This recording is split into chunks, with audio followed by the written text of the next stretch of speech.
ನಮಸ್ಕಾರ ಎಲ್ಲರಿಗೂ. ಇಲ್ಲೊಂದು ಕ್ವಶನ್ ಇದೆ ನೋಡ್ರಿ. 127ನೇ ವಿಧಿಯ ಪ್ರಕಾರ ತಾತ್ಕಾಲಿಕ ನ್ಯಾಯಾಧೀಶರನ್ನಾಗಿ ನೇಮಕ ಮಾಡುವ ವ್ಯಕ್ತಿಯು ಯಾವ ನ್ಯಾಯಾಲಯದ ನ್ಯಾಯಾಧೀಶರಾಗಿರಬೇಕು ಅಂತ. According to article 127, from the which court can judge be appointed as an ad hoc judge of the supreme court. Ad hoc ಅಂತಂದ್ರೆ ತಾತ್ಕಾಲಿಕ. ಸರ್, ತಾತ್ಕಾಲಿಕ ಮತ್ತು ಶಾಶ್ವತ ಅಂತೇಳಿ ಎರಡು ವಿಧ ಇರ್ತಾವನ್ರಿ ಸರ್ ಜಡ್ಜಸ್ ನಲ್ಲಿ ಅಂತೇಳಿ ನೀವು ಕೇಳ್ಬೋದು. There is an two types of judges in the Supreme Court, that is ad hoc and permanent. Sir, ತಾತ್ಕಾಲಿಕ ಜಡ್ಜಸ್ ಅಂದ್ರೆ ಅವ್ರು ಏನು ಕೆಲಸ ಮಾಡ್ತಾರೆ? What is the work of the ad hoc judges? Sir, ತಾತ್ಕಾಲಿಕ ಅಂತಂದ್ರೆ ಅವ್ರು ಎಷ್ಟು ದಿನದವರೆಗೂ ಇರ್ತಾರೆ? ಈ ಎಲ್ಲದಕ್ಕೂ ಆನ್ಸರ್ ಮಾಡೋದು article 127. Sir, ad hoc judges ಅನ್ನ ಯಾವ ಕೋರ್ಟ್ನಿಂದ ತಗೊಂತಾರೆ? ಇಲ್ಲಿ ಕೊಟ್ಟಾರೆ. ಈ ಯಾವುದೇ ಜಿಲ್ಲಾ ನ್ಯಾಯಾಲಯ, ಯಾವುದೇ ಉಚ್ಚ ನ್ಯಾಯಾಲಯ, ಇಬ್ಬರು ಹಿರಿಯ ವಕೀಲರು, ನಿವೃತ್ತ ಸುಪ್ರೀಂ ಕೋರ್ಟ್ನ ನ್ಯಾಯಾಧೀಶರು ಯಾರನ್ನ ad hoc ಜಡ್ಜ್ ಅನ್ನಾಗಿ ನೇಮಕ ಮಾಡ್ತಾರೆ? ಈ 4 ಜನರಲ್ಲಿ ಯಾರನ್ನ ತಾತ್ಕಾಲಿಕ ಜಡ್ಜ್ ಅನ್ನಾಗಿ ಆಯ್ಕೆ ಮಾಡ್ತಾರೆ ಅಂತೇಳಿ ಕ್ವಶನ್ ಕೇಳಕತ್ತಾರೆ. ಆನ್ಸರ್ ಹೇಳೋದು ಯಾವ್ದಪ್ಪ ಅಂತಂದ್ರೆ ಸಂವಿಧಾನದ ವಿಧಿ 127. ನಾವು ಈಗ ಏನ್ ಮಾಡ್ಬೇಕಾಗೈತಿ ಅಂತಂದ್ರೆ ಅದನ್ನ ಚರ್ಚೆ ಮಾಡಬೇಕಾಗೈತಿ. ಅದನ್ನ ಚರ್ಚೆ ಮಾಡಿದ್ವಿ ಅಂತಂದ್ರೆ ಈ ಕ್ವಶನ್ಗೆ ಮತ್ತು ಈ ವಿಷಯಕ್ಕೆ ಸಂಬಂಧಿಸಿದಂತೆ ಇನ್ನುಳಿದ ಕ್ವಶನ್ಗಳಿಗೂ ನಮಗೆ ಏನ್ ಸಿಗ್ತೈತಿ? ಆನ್ಸರ್ ಸಿಗ್ತೈತಿ ಅಂತೇಳಿ. ಹೌದಾ? ad hoc ಜಡ್ಜಸ್ ನ ಯಾವಾಗ ಅಪಾಯಿಂಟ್ಮೆಂಟ್ ಮಾಡ್ತಾರೆ? ಯಾರು ಪರ್ಮಿಷನ್ ತಗೊಂಡ್ ಮಾಡ್ತಾರೆ? ಯಾರು ಮಾಡ್ತಾರೆ? ಈ ಎಲ್ಲದಕ್ಕೂ ಆನ್ಸರ್ ಆರ್ಟಿಕಲ್ 127ರಲ್ಲಿ ಅಡಗಿದೆ. ಈ ಎಲ್ಲದಕ್ಕೂ ಇವೆಲ್ಲವೂ ಕಾಂಪಿಟೇಟಿವ್ ಎಕ್ಸಾಮ್ಗೆ ಬರುವಂತ ಕ್ವಶನ್ಗಳೇ, ಸ್ಪರ್ಧಾತ್ಮಕ ಪರೀಕ್ಷೆಗೆ ಅಪೇರ್ ಆಗ್ತಕ್ಕಂಥ ಕ್ವಶನ್ಗಳೇ. ಸ್ವಲ್ಪ ಡೀಟೇಲ್ ಆಗಿ ಇದನ್ನ ಡಿಕೋಡ್ ಮಾಡೋಣ. ಇರ್ಲಿಲ್ಲ ಅಂತಂದ್ರೆ ಸಮಸ್ಯೆ ಆಗ್ತೈತಿ. ಹೌದಾ? ನೋಡೋಣ ಏನೇನೈತಿ ಏನೇನಿಲ್ಲ ಅಂತೇಳಿ. ಆರ್ಟಿಕಲ್ 127 ಏನ್ ಹೇಳ್ತೈತಿ? ಸುಪ್ರೀಂ ಕೋರ್ಟ್ ನಲ್ಲಿ ಕಲಾಪಗಳು ನಡಿಬೇಕಾದ್ರೆ ಕೋರಂ ಇರಬೇಕು. ಸರ್, ನಾವು ಇದನ್ನ ರಾಜ್ಯಸಭೆ ಮತ್ತು ಲೋಕಸಭೆಯಲ್ಲಿ ಕಲಿಬೇಕಾದ್ರೆ ಕೋರಂ ಇರಬೇಕು, ರಾಜ್ಯಸಭೆ ಮತ್ತು ಲೋಕಸಭೆಯ ಕಲಾಪಗಳು ನಡಿಬೇಕಾದ್ರೆ ಕೋರಂ ಇರಬೇಕು ಅಂತ ಕೇಳಿದ್ವಿ. ಸರ್, ಇದೇನು ಸುಪ್ರೀಂ ಕೋರ್ಟ್ ನಲ್ಲಿ ಕೋರಂ ಬೇಕಾ ಅಂತೇಳಿ ನೀವು ಕೇಳಬಹುದು. ಎಸ್, ಕೋರಂ ಬೇಕು. ಎದಕ್ಕಂತ ಹೇಳ್ತೀನಿ. ಏನ ಕಲಾಪಗಳು, ಸುಪ್ರೀಂ ಕೋರ್ಟ್ನ ಕೆಲಸ ಕಾರ್ಯಗಳು ಅಥವಾ ಓಪನ್ ಕೋರ್ಟ್ನ ಕಾರ್ಯ ನಡಿಬೇಕು ಅಂತಂದ್ರೆ ಕೋರಂ ಇರಬೇಕು. What is the meaning of quorum? What is quorum? ಹಿಂಗ್ ಕೇಳಿದ್ರೆ ಆನ್ಸರ್ ಏನಪ್ಪಾ ಅಂತಂದ್ರೆ ಕಲಾಪಗಳು ನಡೆಯಲು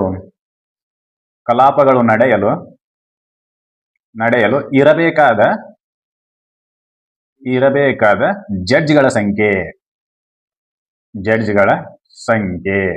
ಇದನ್ನ ನಾವೇನಂತ ಕರಿತೀವಿ? ಸುಪ್ರೀಂ ಕೋರ್ಟ್ನ ಕೋರಂ ಅಂತ ಕರಿತೀವಿ. ರಾಜ್ಯಸಭೆ ಲೋಕಸಭೆಗೆ ಹೋಲಿಸಿದಂತೆ ಹೇಳೋದಾದರೆ ರಾಜ್ಯಸಭೆ ಮತ್ತು ಲೋಕಸಭೆಗಳ ಕಲಾಪಗಳು ನಡಿಬೇಕಾದ್ರೆ ಇರಬೇಕಾದ ಕನಿಷ್ಠ ಸಂಖ್ಯೆಯನ್ನ ರಾಜ್ಯಸಭೆ ಲೋಕಸಭೆಯ ಕೋರಂ ಅಂತ ಕರಿತೀವಿ. ಅಲ್ಲಿ ಒಟ್ಟು ಸಂಖ್ಯೆಯ 1/10 ಇದ್ರೆ ಸಾಕು. ಹೌದಾ? ಹಂಗೆ ಇಲ್ಲಿ ಎಷ್ಟು ಇರ್ಬೇಕ್ರಿ ಅಂತ ಕೇಳಿದ್ರೆ ಇಲ್ಲಿ ಅದು ಬ್ಯಾರೇನ ಅದ. ಕನ್ನಡದಾಗ ಒಂದು ಸಾಂಗ್ ಐತಿ, ಅದು ಬ್ಯಾರೇನ ಐತಿ ಅಂತೇಳಿ. ಇದು ಹಂಗೈತಿ, ಇದು ಅದು ಬ್ಯಾರೇನ ಐತಿ. ಏನು ಸುಪ್ರೀಂ ಕೋರ್ಟ್ನ ಕಲಾಪಗಳು ಹೆಂಗೆ ನಡೀತವೆ ಅದು ಮೊದಲು ಗೊತ್ತಾದ್ರೆ ನಮಗೆ ಕೋರಂ ಅನ್ನೋ ಪದ ಗೊತ್ತಾಕೈತಿ. ಆಮೇಲೆ ಮುಂದಿನ ಎಲ್ಲಾನು ಗೊತ್ತಾಕೈತಿ. ಫಸ್ಟಿಗೆ ಸುಪ್ರೀಂ ಕೋರ್ಟ್ನ ಕಲಾಪಗಳು ಹೆಂಗೆ ನಡೀತಾವು ಅಂತೇಳಿ ನೋಡೋಣ. ಏನು ಸುಪ್ರೀಂ ಕೋರ್ಟ್ನ ಕಲಾಪಗಳು ಹೆಂಗೆ ನಡೀತಾವು ಅಂತೇಳಿ. ಕೆಲವೊಂದಿಷ್ಟು ವಿಷಯಗಳನ್ನ ಒಬ್ಬರೇ ಜಡ್ಜಸ್ ತೀರ್ಮಾನ ಮಾಡ್ತಾರೆ. ಅದನ್ನ ಏಕಸದಸ್ಯ ಪೀಠ ಅಂತ ಕರೀತಾರೆ, ಸಿಂಗಲ್ ಬೆಂಚ್ ಅಂತ ಕರೀತಾರೆ. ಏಕಸದಸ್ಯ ಪೀಠ ಅಥವಾ ಸಿಂಗಲ್ ಬೆಂಚ್. ಕೆಲವು ಕೇಸ್ಗಳನ್ನ ಒಬ್ಬರೇ ತೀರ್ಮಾನ ಮಾಡ್ತಾರೆ, ಅದನ್ನ ಸಿಂಗಲ್ ಬೆಂಚ್ ಅಂತ ಕರೀತಾರೆ. ಅದನ್ನ ಕನ್ನಡದೊಳಗ ಏಕಪೀಠ ಅಂತಲೂ ಕರಿತೀವಿ. ಹೌದಾ? ಇನ್ನು ಕೆಲವೊಂದಿಷ್ಟು ವಿಷಯಗಳಿಗೆ ಸಂಬಂಧಿಸಿದಂತೆ ದ್ವಿಸದಸ್ಯ ಪೀಠ ಇರ್ತೈತಿ. ದ್ವಿಸದಸ್ಯ ಪೀಠ ಇರ್ತೈತಿ. ಇದನ್ನ ವಿಭಾಗೀಯ ಪೀಠ ಅಂತಲೂ ಕರೀತಾರೆ. ಏನು? ವಿಭಾಗೀಯ ಪೀಠ ಅಂತ ಕರೀತಾರೆ. ವಿಭಾಗೀಯ ಪೀಠ, ಇಂಗ್ಲಿಷ್ನೊಳಗೆ ಡಿವಿಷನಲ್ ಬೆಂಚ್. ಅಂದ್ರೆ ಕೆಲವೊಂದಿಷ್ಟು ವಿಷಯಗಳನ್ನ ತೀರ್ಮಾನ ಮಾಡಲು ಆ ಕೇಸ್ಗಳನ್ನ ತೀರ್ಮಾನ ಮಾಡಲು ಜಜ್ಮೆಂಟ್ ಬರೆಯಲು 2 ಜನ ಜಡ್ಜಸ್ ಇರ್ತಾರೆ. ಎಷ್ಟು? 2 judges were sitting in Supreme Court to decide the matter of some cases. ಕೆಲವೊಂದಿಷ್ಟು ಕೇಸ್ಗಳನ್ನ ನಿರ್ಧಾರ ಮಾಡಲು 2 ಜನ ಜಡ್ಜಸ್ ಕೂತಿರ್ತಾರೆ. ಅದನ್ನ ವಿಭಾಗೀಯ ಪೀಠ ಅಂತ ಕರಿತೀವಿ. ಹೌದಾ? ಇನ್ನ 3 ಜನ ಒಂದೊಂದು ಕೇಸಿಗೆ ಕೂತಿರ್ತಾರೆ. 3 ಜನ ಇರತಕ್ಕಂಥದ್ದು ತ್ರಿಸದಸ್ಯ ಪೀಠ. ಇದನ್ನ ನಾವೇನಂತೆ ಕರಿತೀವಿ ಅಂತಂದ್ರೆ ಫುಲ್ ಬೆಂಚ್ ಅಂತ ಕರೀತಾರೆ. ಪೂರ್ಣ ಪೀಠ ಅಂತ ಕರೀತಾರೆ. ಫುಲ್ ಬೆಂಚ್ ಅಂದ್ರೆ ಎಲ್ಲಾ ಪೀಠಗಳು ತುಂಬಿರ್ತಾವನ್ರಿ ಅಂತ ಕೇಳಬೇಡ್ರಿ. ಇದು ಹಂಗೆ ಹೆಸರು ಹಂಗಿರ್ತವೆ. Full bench. ತ್ರಿಸದಸ್ಯ ಪೀಠವನ್ನ ಪೂರ್ಣ ಪೀಠ ಅಂತ ಕರೀತಾರೆ, ಫುಲ್ ಬೆಂಚ್ ಅಂತ ಕರೀತಾರೆ. ಇದು ಗೊತ್ತಿರಬೇಕು. ಇನ್ನು ಕೆಲವೊಂದಿಷ್ಟು ಮ್ಯಾಟರ್ಗಳಿರ್ತವೆ. ಫಾರ್ ಎಕ್ಸಾಂಪಲ್, ಕಾನ್ಸ್ಟಿಟ್ಯೂಷನ್ಗೆ ಸಂಬಂಧಿಸಿದಂತೆ, ಸಂವಿಧಾನಕ್ಕೆ ಸಂಬಂಧಿಸಿದಂತೆ ಯಾವುದಾದ್ರೂ ಒಂದು ವಿಷಯವನ್ನ ಡಿಫೈನ್ ಮಾಡಬೇಕಾಗಿತ್ತು ಅಂತಂದ್ರೆ ಸಂವಿಧಾನದಲ್ಲಿ ಹೇಳಿರ್ತಕ್ಕಂಥ ವಿಷಯಗಳ ಬಗ್ಗೆ ಚರ್ಚೆ ಮಾಡಬೇಕಾಗಿತ್ತು ಅಂದ್ರೆ ಮಿನಿಮಮ್ 5 ಜನ ಸದಸ್ಯರಿರ್ತಕ್ಕಂಥ ಜಡ್ಜ್ಗಳಿರ್ತಕ್ಕಂಥ ಪೀಠನ ರಚನೆ ಮಾಡಬೇಕು. ಅದನ್ನ ನಾವೇನಂತ ಕರಿತೀವಿ, ಕಾನ್ಸ್ಟಿಟ್ಯೂಷನಲ್ ಪೀಠ ಅಥವಾ ಕಾನ್ಸ್ಟಿಟ್ಯೂಷನಲ್ ಬೆಂಚ್ ಅಥವಾ ಸಂವಿಧಾನ ಪೀಠ ಅಂತ ಕರೀತಾರೆ. ಎಷ್ಟು? ಸಂವಿಧಾನಿಕ ವಿಷಯಗಳಿಗೆ ಸಂಬಂಧಿಸಿದಂತೆ ಸಂವಿಧಾನದ ಯಾವುದೇ ಒಂದು ಕಲಮನ್ನ ವ್ಯಾಖ್ಯಾನ ಮಾಡಬೇಕಾಗಿತ್ತು ಅಂತಂದ್ರೆ ಕಡಿಮೆ ಅಂದ್ರೂ 5 ಜನರಿರ್ತಕ್ಕಂಥ ಒಂದು ಪೀಠವನ್ನ ರಚನೆ ಮಾಡಬೇಕು. ಅದನ್ನ ಪಂಚಪೀಠ ಅಂತ ಕರಿತೀವಿ. ಪಂಚಪೀಠ ಅಂತಂದ್ರೆ ಈ ಲಿಂಗಾಯತೊಳಗೆ ಬರ್ತಾವಲ್ಲ, ವೀರಶೈವ ಲಿಂಗಾಯತರಲ್ಲಿ ಪಂಚಪೀಠ ಅವಲ್ಲ. ರಂಭಾಪುರಿ, ಶ್ರೀಶೈಲ ಆ ಪೀಠಗಳೆಲ್ಲ ಇಲ್ಲೇ ಬರ್ತಕ್ಕಂಥದ್ದು ಪಂಚಪೀಠ. ಇದನ್ನ ಕಾನ್ಸ್ಟಿಟ್ಯೂಷನಲ್ ಬೆಂಚ್ ಅಂತ ಕರೀತಾರೆ. ಯಾವ ಬೆಂಚ್? Constitutional bench. ಸಾಂವಿಧಾನಿಕ ಪೀಠ. ಸಾಂವಿಧಾನಿಕ ಪೀಠ. ಈಗ ಅತಿ ಕಡಿಮೆ ಸಾಂವಿಧಾನಿಕ ಪೀಠದಲ್ಲಿ ಅತಿ ಕಡಿಮೆ ಅಂದ್ರೆ 5 ಜನ ಇರಲೇಬೇಕು. ಹಾ ಸರ್, 4 ಜನ ನೇಮಕ ಮಾಡಿ ಸರ್ ಕಾನ್ಸ್ಟಿಟ್ಯೂಷನಲ್ ಬೆಂಚ್ ರೆಡಿ ಮಾಡಿವಿ. ಇಲ್ಲ, 5 ಜನದಕ್ಕಿಂತ ಜಾಸ್ತಿ ಎಷ್ಟು ಬೇಕಾದ್ರೂ ನೇಮಕ ಮಾಡ್ರಿ. There is no problem at all. ಈಗ ನಾವು ಡಿಸ್ಕಷನ್ ಮಾಡಬೇಕಾಗಿರೋದು ಕೋರಂ ಬಗ್ಗೆ. ಈಗ ದ್ವಿಸದಸ್ಯ ಪೀಠ ಇದ್ದಾಗ ಕೆಲವೊಂದಷ್ಟು ವಿಷಯಗಳನ್ನ ಇಬ್ಬರು ಜಡ್ಜಸ್ಗಳು ಕೂತು ನಿರ್ಧಾರ ಮಾಡ್ತಾರೆ. ಅದನ್ನ ದ್ವಿಸದಸ್ಯ ಪೀಠ ಅಂತ ಕರಿತೀವಿ. ಇದನ್ನ ವಿಭಾಗೀಯ ಪೀಠ ಅಂತಲೂ ಕರೀತಾರೆ, ಡಿವಿಷನಲ್ ಬೆಂಚ್ ಅಂತಾನೂ ಕರೀತಾರೆ. What ever it be. ಈ ಡಿವಿಷನಲ್ ಬೆಂಚ್ಗೆ ಸಂಬಂಧಿಸಿದಂತೆ ಜಡ್ಜಸ್ಗಳು ಎಷ್ಟು ಇರಬೇಕು? 2 ಜನ ಕಂಪಲ್ಸರಿ. ಫುಲ್ ಬೆಂಚ್ಗೆ ಸಂಬಂಧಿಸಿದಂತೆ ಎಷ್ಟು ಜನ ಇರಬೇಕು? 3 ಜನ ಕಂಪಲ್ಸರಿ. ಕಾನ್ಸ್ಟಿಟ್ಯೂಷನಲ್ ಬೆಂಚ್ಗೆ ಸಂಬಂಧಿಸಿದಂತೆ ಎಷ್ಟು ಜನ ಇರಬೇಕು? 5 ಜನ ಕಂಪಲ್ಸರಿ. ಇಲ್ಲಿ ಕೋರಂ ಎಷ್ಟು? 2 ಜನ ಕಂಪಲ್ಸರಿ ಇರಲೇಬೇಕಾಗಿರೋದು 2 ಜನ. ಮಿನಿಮಮ್ ಕೋರಂ ದ್ವಿಸದಸ್ಯ ಪೀಠಕ್ಕೆ 2 ಜನ. ಮಿನಿಮಮ್ ಕೋರಂ ತ್ರಿಸದಸ್ಯ ಪೀಠಕ್ಕೆ 3 ಜನ. ಮಿನಿಮಮ್ ಕೋರಂ ಸಾಂವಿಧಾನಿಕ ಪೀಠಕ್ಕೆ 5 ಜನ. ಹೌದಾ? ಈ ಕೋರಂ ಅಂದ್ರೆ ಈ ಕೇಸ್ ನಡಿಬೇಕು ಅಂತಂದ್ರೆ ದ್ವಿಸದಸ್ಯ ಪೀಠ ನಡಿಬೇಕು. ದ್ವಿಸದಸ್ಯ ಪೀಠದ ಕಲಾಪಗಳು ನಡಿಬೇಕು ಅಂತಂದ್ರೆ ಜಡ್ಜ್ಗಳ ಸಂಖ್ಯೆ 2 ಇರಲೇಬೇಕು. ಸಾಂವಿಧಾನಿಕ ಪೀಠ ನಡಿಬೇಕು ಅಂತಂದ್ರೆ ಜಡ್ಜ್ಗಳ ಸಂಖ್ಯೆ 5 ಜನ ಇರಲೇಬೇಕು. ಹೌದಾ? ಇದು ಕೋರಂ. ಈಗ 127 ಡಿಸ್ಕಷನ್ ಮಾಡೋಣ. ಫಸ್ಟಿಗೆ ಏನಾಯ್ತು? ಕೋರಂ ಇರಬೇಕು. ಸುಪ್ರೀಂ ಕೋರ್ಟ್ ನ ಕಲಾಪಗಳು ನಡಿಬೇಕು ಅಂತಂದ್ರೆ ಕೋರಂ ಇರಬೇಕು. ಕೋರಂ ಅನ್ನು ಯಾಕೆ ಬೇಕು ಅನ್ನೋದ್ರ ಸಲುವಾಗಿ ಈ ಪೀಠಗಳ ಬಗ್ಗೆ ಡಿಸ್ಕಷನ್ ಮಾಡ್ಬೇಕಾಯ್ತು ನಾವು. ಹೌದಾ? ಈಗ ಆರ್ಟಿಕಲ್ 127 ಡಿಸ್ಕಷನ್ ಮಾಡೋಣ. ಹೌದಾ? ಏಕಸದಸ್ಯ ಪೀಠ ನಡಿಬೇಕು ಅಂದ್ರೆ ಮಿನಿಮಮ್ ಒಬ್ರು ಜಡ್ಜಸ್ ಇರಲೇಬೇಕು. ಇರಲಿಲ್ಲ ಅಂತಂದ್ರೆ ಕೋರ್ಟ್ ಸುಟಿ ಐತಿ ಅಂತ ಅಂತಾರೆ. ಅಲ್ಲ, ಕೋರ್ಟ್ ಅಬ್ಸೆಂಟ್ ಐತಿ ಅಂತ ಹೇಳಿ. ಜಡ್ಜಸ್ ಇರಲಿಲ್ಲ ಅಂತಂದ್ರೆ ಕೋರ್ಟ್ ಅಬ್ಸೆಂಟ್ ಐತಿ, ಡೇಟ್ ಬೀಳ್ತವೆ, ನೀವು ಹೋಗಿಬಿಡ್ರಿ ಅಂತ ಹೇಳಿ ಕೇಸ್ ಬಗ್ಗೆ. ಹೌದಾ? ಇನ್ನು ವಿಭಾಗೀಯ ಪೀಠ ನಡಿಬೇಕು ಅಂತಂದ್ರೆ ಮಿನಿಮಮ್ 2 ಜನ ಜಡ್ಜಸ್ ಇರಲೇಬೇಕು. ಫುಲ್ ಬೆಂಚ್ ನಡಿಬೇಕು ಅಂತಂದ್ರೆ ಮಿನಿಮಮ್ 3 ಜನ ಜಡ್ಜಸ್ ಇರಲೇಬೇಕು. ಕಾನ್ಸ್ಟಿಟ್ಯೂಷನಲ್ ಬೆಂಚ್ ನಡಿಬೇಕು ಅಂತಂದ್ರೆ ಕಡಿಮೆ ಅಂದ್ರೆ 5 ಜನ ಇರಲೇಬೇಕು. ಅದನ್ನ ಅವರು roster system, I think mostly ಅದೇ ಇರಬೇಕು. ರೋಸ್ಟರ್ ಸಿಸ್ಟಮ್ ಮೂಲಕ ಅದನ್ನ ತೀರ್ಮಾನ ಮಾಡ್ತಾರೆ. ಯಾರು ದ್ವಿಪೀಠದಲ್ಲಿ ಕೂಡ ವಿಭಾಗೀಯ ಪೀಠದಲ್ಲಿ ಇರಬೇಕು, ಯಾರು ಫುಲ್ ಬೆಂಚಿನಲ್ಲಿ ಇರಬೇಕು, ಯಾರು ಸಂವಿಧಾನ ಪೀಠದಲ್ಲಿ ಇರಬೇಕು ಅಂತ ಹೇಳಿ ರೋಸ್ಟರ್ ಸಿಸ್ಟಮ್ ಮೇಲೆ ಅದನ್ನು ಡಿಸೈಡ್ ಮಾಡ್ತಾರೆ. That is an system different. ಅದನ್ನ ಮುಂದೆ ಡಿಸ್ಕಷನ್ ಮಾಡೋಣ ಯಾವಾಗಾದ್ರೂ. ಈಗ ನಮ್ಮ ಸಿಲೆಬಸ್ ಇರೋದು ಇಷ್ಟೇ. ಹೌದಾ? ಈ ಪೀಠಗಳ ರಚನೆ ಆದಾಗ ಆ ಪೀಠಗಳಲ್ಲಿ ಸಂಖ್ಯೆಗಳನ್ನ ಡಿಸೈಡ್ ಮಾಡಿರ್ತಾರೆ. ಆ ಸಂಖ್ಯೆಗಳಲ್ಲಿ ಅಷ್ಟು ಸಂಖ್ಯೆಯ ಜಡ್ಜಸ್ ಇರಲೇಬೇಕು. ಇರಲಿಲ್ಲ ಅಂತಂದ್ರೆ ಕಲಾಪಗಳು ನಡೆಯುವಂತಿಲ್ಲ. ಈಗ ವಿಭಾಗೀಯ ಪೀಠದಲ್ಲಿ ಒಬ್ರು ಜಡ್ಜಸ್ ಅಬ್ಸೆಂಟ್ ಇದ್ರು ಅಂತಂದ್ರೆ, ಲೀವ್ ಮೇಲೆ ಇದ್ರು ಅಂತಂದ್ರೆ ಆ ಪೀಠ ನಡೆಯುವಂತಿಲ್ಲ. ಆ ಕೇಸನ್ನ ಟೇಕಪ್ ಮಾಡಕ್ ಬರೋದಿಲ್ಲ. ಕಾನ್ಸ್ಟಿಟ್ಯೂಷನಲ್ ಬೆಂಚ್ ನಲ್ಲಿ 5 ಜನ ಸದಸ್ಯರು ಇರ್ತಕ್ಕಂಥ ಒಂದು ಕಾನ್ಸ್ಟಿಟ್ಯೂಷನಲ್ ಬೆಂಚ್ ನಲ್ಲಿ ಒಬ್ರು ಗೈರ್ ಹಾಜರಾಗಿದ್ರು, ಒಬ್ರು ಜಡ್ಜಸ್ ಗೈರ್ ಹಾಜರಾಗಿದ್ರು, whatever it may be the reason, ಗೈರ್ ಹಾಜರಾಗಿದ್ರು ಅಂತಂದ್ರೆ ಅವತ್ತು ಆ ಪೀಠದ ಮುಂದೆ ಆ ಕೇಸ್ ಬರುವಂತಿಲ್ಲ. ಕಾನ್ಸ್ಟಿಟ್ಯೂಷನಲ್ ಕೇಸ್ಗಳನ್ನು ಹಿಯರಿಂಗ್ ಮಾಡಂಗಿಲ್ಲ. That is an condition. Requirement of the quorum is like that. ಅದು ಗೊತ್ತಿರಬೇಕು. ಈಗ ಆರ್ಟಿಕಲ್ 127 ಡಿಸ್ಕಷನ್ ಮಾಡೋಣ. ಐ ಥಿಂಕ್ ಈಗ ಕೋರಮ್ ಅಂದ್ರೆ ಎಲ್ಲರಿಗೂ ಏನಂತೇಳಿ ಗೊತ್ತಾಗೈತೆ ಅಂತ ಅನ್ಕೊಂತೀನಿ. ಹೌದಾ? ಸರಿ. ಈಗ ನೆಕ್ಸ್ಟ್, ಕಲಾಪಗಳು ನಡೆಯಲು ಕೋರಂ ಬೇಕಾ? ಇನ್ನು ಕೋರಂ ಇಲ್ಲದೆ ಇದ್ರೆ ಏನಾಕತಿ? ಇಲ್ಲದೆ ಇದ್ರೆ ಏನ್ ಮಾಡ್ಬೇಕು ಅಂದ್ರೆ ಚೀಫ್ ಜಸ್ಟಿಸ್ ಆಫ್ ಇಂಡಿಯಾದವರು ಏನ್ ಮಾಡ್ಬೇಕು? ರಾಷ್ಟ್ರಪತಿಯವರ ಪೂರ್ವ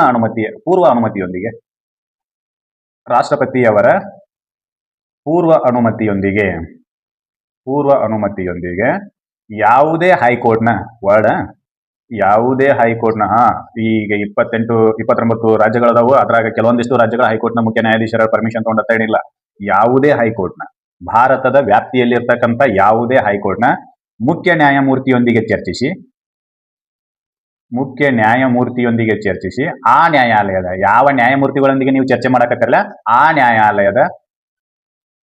ನ್ಯಾಯಾಲಯದ ಒಬ್ಬ ಜಡ್ಜ್ನನ್ನ ಅಥವಾ ಜಡ್ಜಸ್ಗಳನ್ನ ಸುಪ್ರೀಂ ಕೋರ್ಟ್ಗೆ ತಾತ್ಕಾಲಿಕವಾಗಿ ಆಯ್ಕೆ ಮಾಡಲಾಗ್ತೈತಿ. ಇದನ್ನ ನಾವೇನಂತ ಕರಿತೀವಿ ಅಂತಂದ್ರೆ ಅಪಾಯಿಂಟ್ಮೆಂಟ್ ಆಫ್ ಅಡಾಕ್ ಜಡ್ಜಸ್ ಅಂತ ಕರೀತಾರೆ. ಮಾಡಲಾಗುತ್ತದೆ.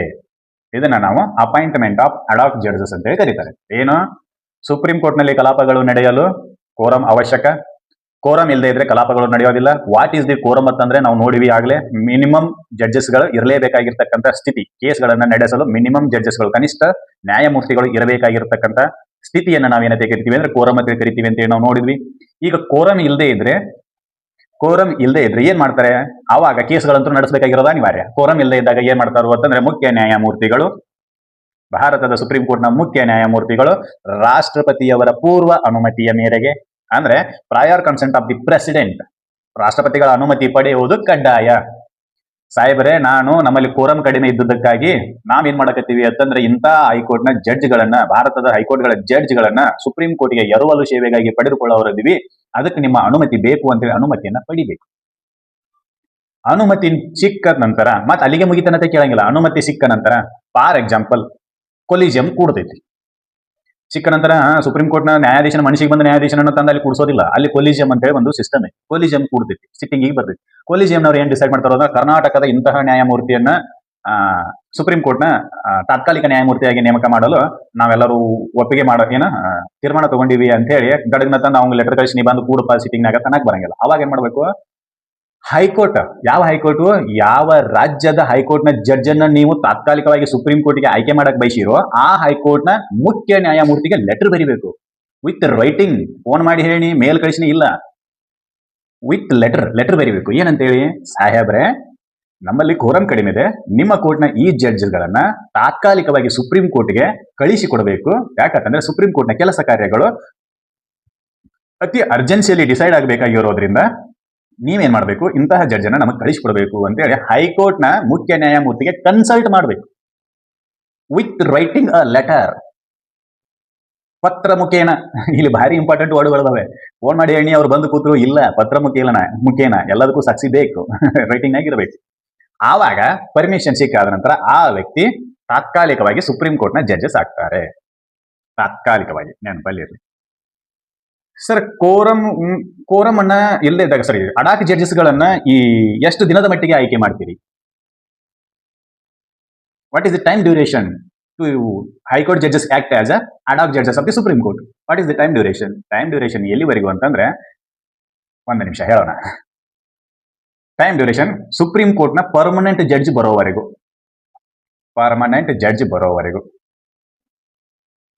ಅಂದ್ರೆ ಫಾರ್ ಎಕ್ಸಾಂಪಲ್ ಈಗ ಸುಪ್ರೀಂ ಕೋರ್ಟ್ನ ಎಸ್ಟಾಬ್ಲಿಷ್ಡ್ ಸೀಟ್ಗಳು ಎಷ್ಟಿದಾವೆ? 34 ಮಂದಿ ಜಡ್ಜಸ್ಗಳು ಸುಪ್ರೀಂ ಕೋರ್ಟ್ನಲ್ಲಿ ಇದ್ದಾರೆ. ಇದ್ರಾಗ 33 ಜನ ಈ ಸದ್ಯಕ್ಕೆ ಕೆಲಸ ಮಾಡಕತ್ತಾರೆ, ಇನ್ನೊಬ್ರು ರಿಟೈರ್ಡ್ ಆಗಿದ್ದಾರೆ, ಆ ಸೀಟ್ ವೇಕೆಂಟ್ ಐತಿ. ಹೌದಾ? ಆ ಸೀಟ್ ವೇಕೆಂಟ್ ಇದ್ದಾಗ ಕರ್ನಾಟಕದ ಹೈಕೋರ್ಟ್ನ ಒಬ್ಬ ಜಡ್ಜ್ನನ್ನ ನಾವೇನ್ ಮಾಡ್ತೀವಿ, ಸುಪ್ರೀಂ ಕೋರ್ಟ್ನ ಅಡಾಕ್ ಜಡ್ಜ್ ಅಂತೇಳಿ ನೇಮಕ ಮಾಡ್ತೀವಿ. ಕರ್ನಾಟಕ ಹೈಕೋರ್ಟ್ ಯಾರು? ಸಿಜೆ ಅವರು. ಯಾರ ಪರ್ಮಿಷನ್ ಮೂಲಕ? ರಾಷ್ಟ್ರಪತಿಯವರ ಪೂರ್ವ ಅನುಮತಿ ಮೂಲಕ, ಜೊತೆಗೆ ಕರ್ನಾಟಕ ಹೈಕೋರ್ಟ್ನ ಮುಖ್ಯ ನ್ಯಾಯಮೂರ್ತಿಯ ಅನುಮತಿಯ ಮೇರೆಗೆ ಅವ್ರ ಜೊತೆ ಡಿಸ್ಕಷನ್ ಮಾಡಿದ ಮೇಲೆ ಅಡಾಕ್ ಜಡ್ಜ್ ಅಂತೇಳಿ ನೇಮಕ ಮಾಡ್ತೀವಿ. ಇವರು ಎಲ್ಲಿವರೆಗೂ ಅಡಾಕ್ ಜಡ್ಜ್ ಆಗಿ ಕೆಲಸ ಮಾಡ್ತಾರೆ? ಈ 33 ಪ್ಲಸ್ ಒಂದೇನು ಖಾಲಿ ಇಲ್ಲ, ಈ ಖಾಲಿ ಸೀಟ್ ಅನ್ನು ತುಂಬಿದ ನಂತರ ಇವ್ರದ್ದು ತಾತ್ಕಾಲಿಕ ಜಡ್ಜಸ್ ಪೋಸ್ಟ್ ಕ್ಯಾನ್ಸಲ್ ಆಗಿ ಹೋಗ್ತೈತಿ. ಅವರು ಮತ್ತೆ ರಿಟರ್ನ್ ಎಲ್ಲಿಗೆ ಬರ್ತಾರೆ? ಹೈಕೋರ್ಟ್ಗೆ ಬರ್ತಾರೆ. ಸರ್, ಅಡಾಕ್ ಜಡ್ಜಸ್ ಆದ ವ್ಯಕ್ತಿ ಸಂಪೂರ್ಣವಾಗಿ ಅದೇ ಈ ಜಡ್ಜ್ ಬರೋವರೆಗೂ, ಅಂದ್ರೆ ಮತ್ತೊಬ್ಬ ಜಡ್ಜ್ ಅಪಾಯಿಂಟ್ಮೆಂಟ್ ಮಾಡೋವರೆಗೂ, ಶಾಶ್ವತ ಜಡ್ಜ್ ಬರೋವರೆಗೂ ಅವ ಅಲ್ಲೇ ಇರ್ತಾರೇನ್ರಿ?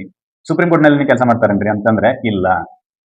ಈಗ ಫಾರ್ ಎಕ್ಸಾಂಪಲ್, ಸಂವಿಧಾನದ ಪೀಠದ ಮುಂದೆ ಒಂದು ಕೇಸ್ ಬಂದದ, ಸಾಂವಿಧಾನಿಕ ಪೀಠ ರಚನೆ ಆಗಿದೆ. ಈ ಸಾಂವಿಧಾನಿಕ ಪೀಠದಲ್ಲಿ ಕರ್ನಾಟಕ ಹೈಕೋರ್ಟ್ನ ಒಬ್ರು ಜಡ್ಜಸ್ ಅಡಾಕ್ ಜಡ್ಜ್ ಆಗಿ ನೇಮಕ ಆಗಿದ್ದಾರೆ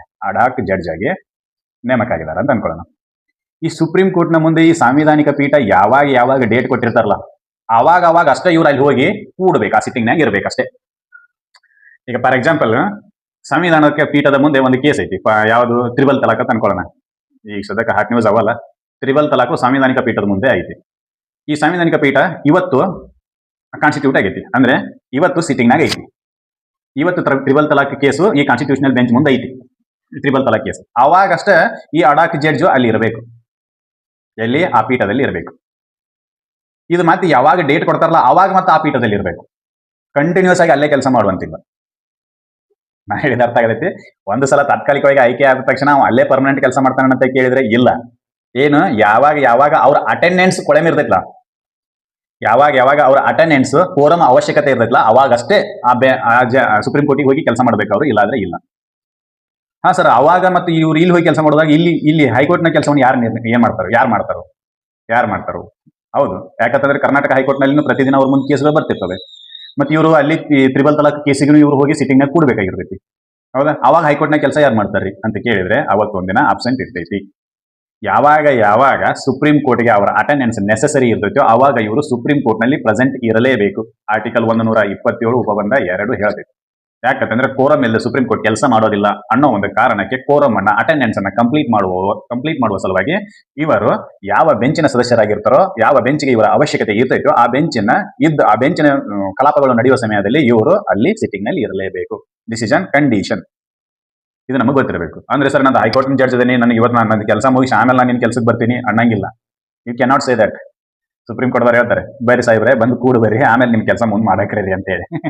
ಬರೀ ಚಂದ ಸಂವಿಧಾನ ಅಂತಂದ್ರೆ ಹಂಗೆ ಅದು ಎಷ್ಟು ಚಂದ ಬರ್ದಾರ ನೋಡ್ರಿ. ಅಡಾಕ್ ಜಡ್ಜಸ್ ತಾತ್ಕಾಲಿಕ ಅಷ್ಟೇ ಅವರು.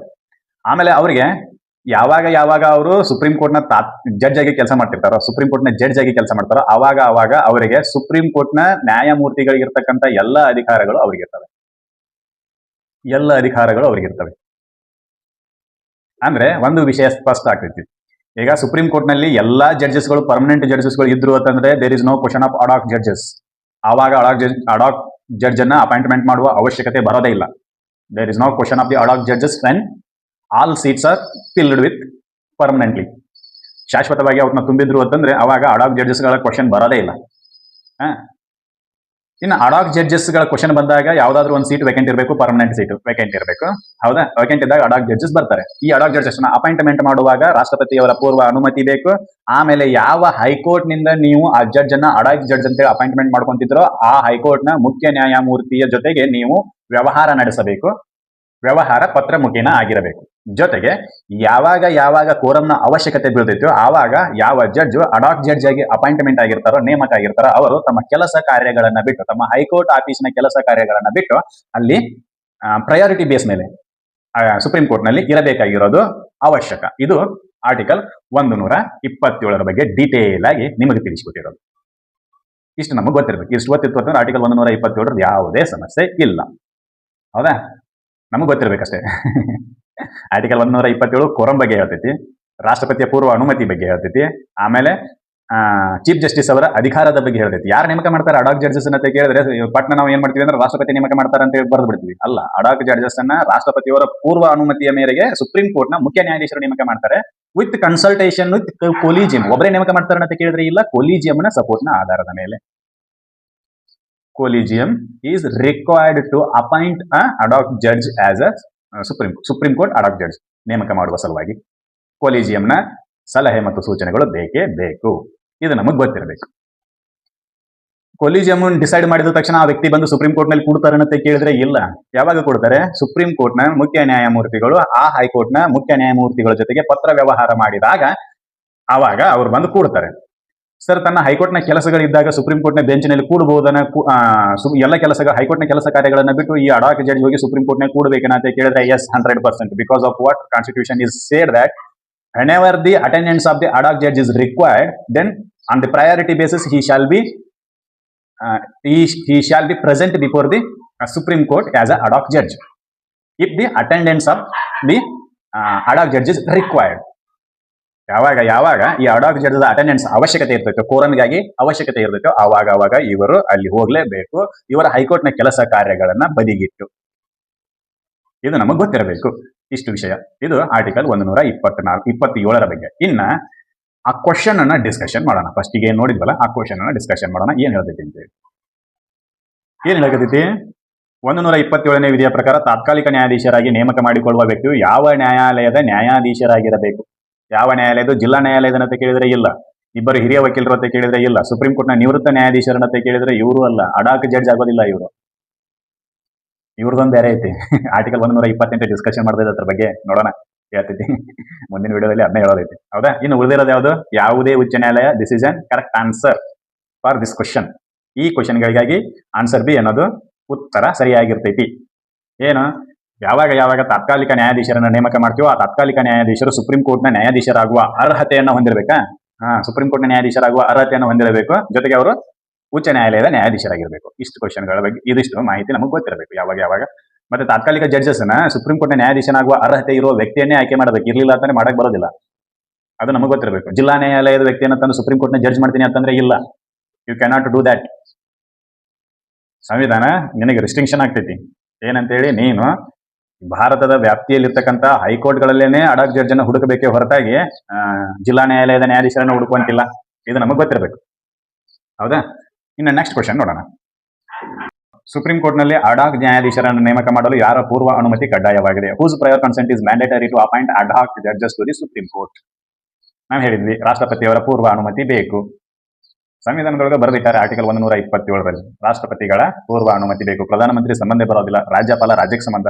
ಕೇಂದ್ರ ಸಂಪುಟ ಯಾವುದಕ್ಕಂತಂದ್ರೆ ರಾಷ್ಟ್ರಪತಿಯವರಿಗೆ ಸಹಾಯ ಮಾಡಲು ಇರ್ತೈತೆ ಹೊರತಾಗಿ ಜುಡಿಷಿಯರಿ ಒಳಗೆ ಅವ್ರದ್ದು ಏನೋ ಕಾರ್ಯಭಾರ ಇಲ್ಲ, ಕಾರುಭಾರ ಇಲ್ಲ. ನಿಮ್ಮದು ಕೈಯಾಡಿಸೋ ಕೆಲಸ ಏನಿದ್ರು ಎಕ್ಸಿಕ್ಯೂಟಿವ್ ಒಳಗೆ ಹೊರತಾಗಿ ನ್ಯಾಯಾಂಗದಲ್ಲಿ ಇಲ್ಲ ಅಂತೇಳಿ ಅವ್ರ ನ್ಯಾಯಾಂಗದಿಂದ ಹೊರಗಿಟ್ಬಿಟ್ಟಾರೆ ಮೊದಲ.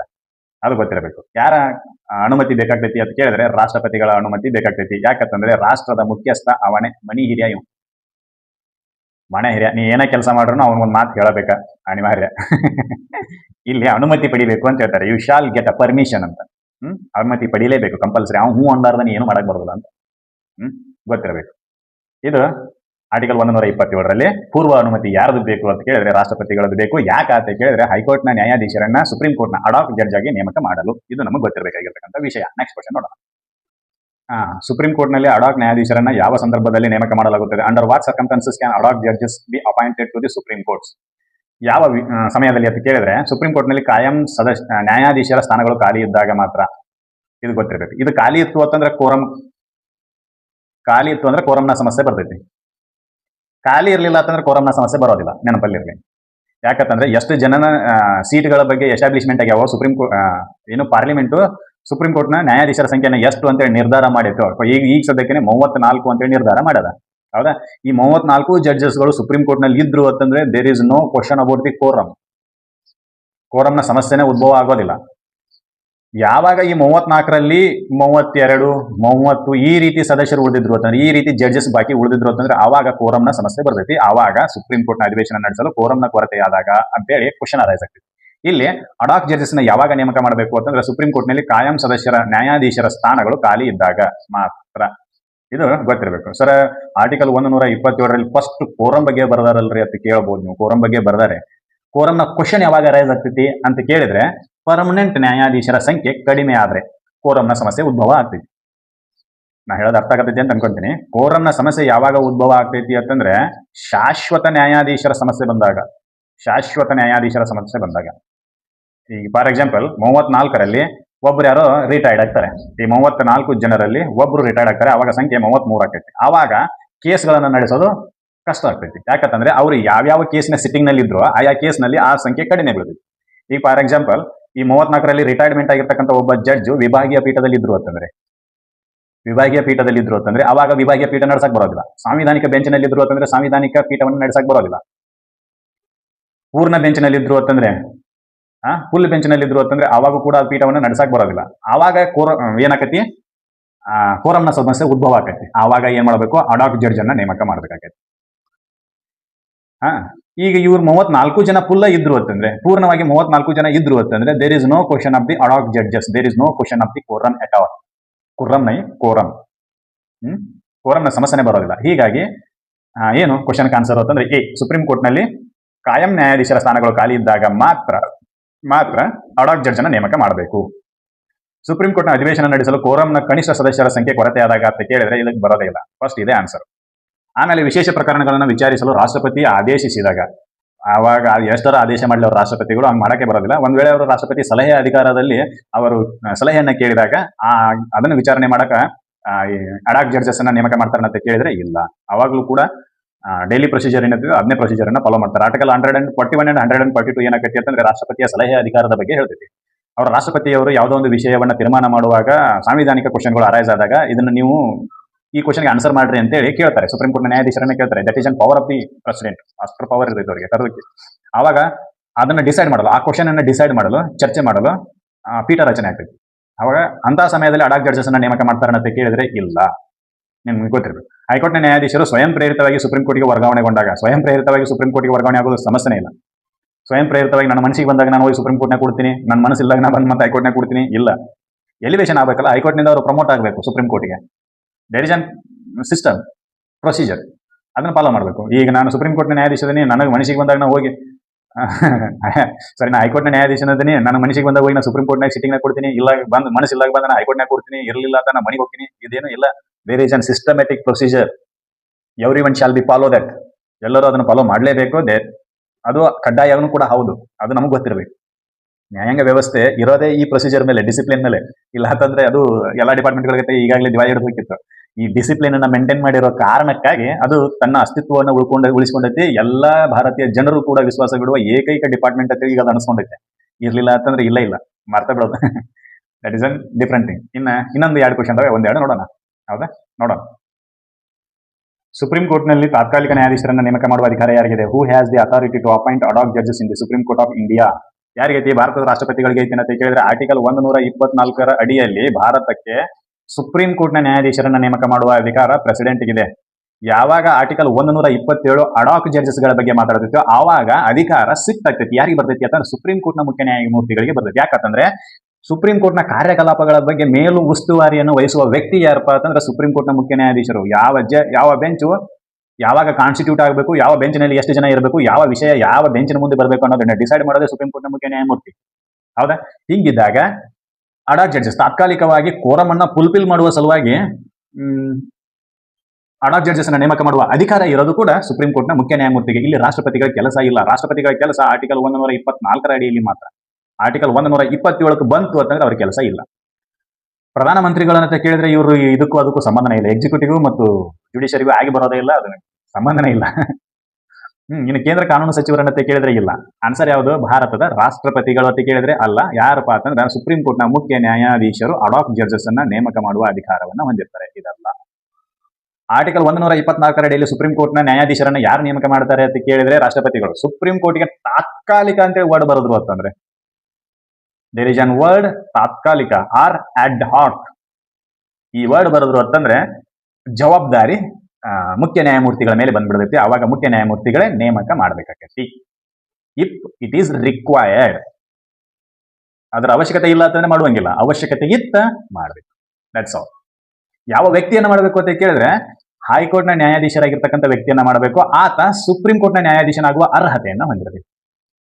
ಅಂದ್ರೆ ನ್ಯಾಯಾಧೀಶನಾಗಿ 5 ವರ್ಷ ಸರ್ವಿಸ್ ಮಾಡಿರಬೇಕು ಹಿಂಗಂತ. ಸುಪ್ರೀಂ ಕೋರ್ಟ್ನ ಅಡಾಕ್ ಜಡ್ಜಸ್ ಆಗಿ ನೇಮಕ ಆಗಬೇಕಾದ್ರೂ ಕೂಡ ಹೈಕೋರ್ಟ್ ನಲ್ಲಿ ಆತ 5 ವರ್ಷ ಸರ್ವಿಸ್ ಮಾಡಿರಬೇಕು ನ್ಯಾಯಾಧೀಶನಾಗಿ. ಅಂದಾಗ ಮಾತ್ರ ಅಡಾಕ್ ಜಡ್ಜ್ ಆಗಿ ನೇಮಕ ಆಗ್ತಾರೆ, ಇಲ್ಲಾಂದ್ರೆ ಇಲ್ಲ. ಇದು ನಮಗೆ ಗೊತ್ತಿರಬೇಕು. ಇನ್ನೊಂದು ಕ್ವಶನ್ ಐತಿ, ಅದನ್ನ ಡಿಸ್ಕಷನ್ ಮಾಡೋಣ. ಭಾರತದ ಸಂವಿಧಾನದ ಯಾವ ವಿಧಿಯು ಸುಪ್ರೀಂ ಕೋರ್ಟ್ಗೆ ತಾತ್ಕಾಲಿಕ ನ್ಯಾಯಾಧೀಶರ ನೇಮಕಾತಿಗೆ ಸಂಬಂಧಿಸಿದೆ? Which article of the constitution of the India deals with appointment of the ad hoc judges to the supreme court ಅಂತ ಕೇಳ್ಯಾರೆ. ಸುಪ್ರೀಂ ಕೋರ್ಟ್ಗೆ ತಾತ್ಕಾಲಿಕ ನ್ಯಾಯಾಧೀಶರನ್ನ ನೇಮಕಾತಿಗೆ ಸಂಬಂಧಿಸಿದಂತೆ ಯಾವ ವಿಧಿ ಹೇಳ್ತೈತಿ ಅಂತ ಇವರು ಕ್ವಶನ್. ಆರ್ಟಿಕಲ್ 124 ಅಂತ ಕೇಳಿದ್ರೆ ಇಲ್ಲ, ಇದು appointment of judges to the high court ಬಗ್ಗೆ ಹೇಳ್ತೈತಿ.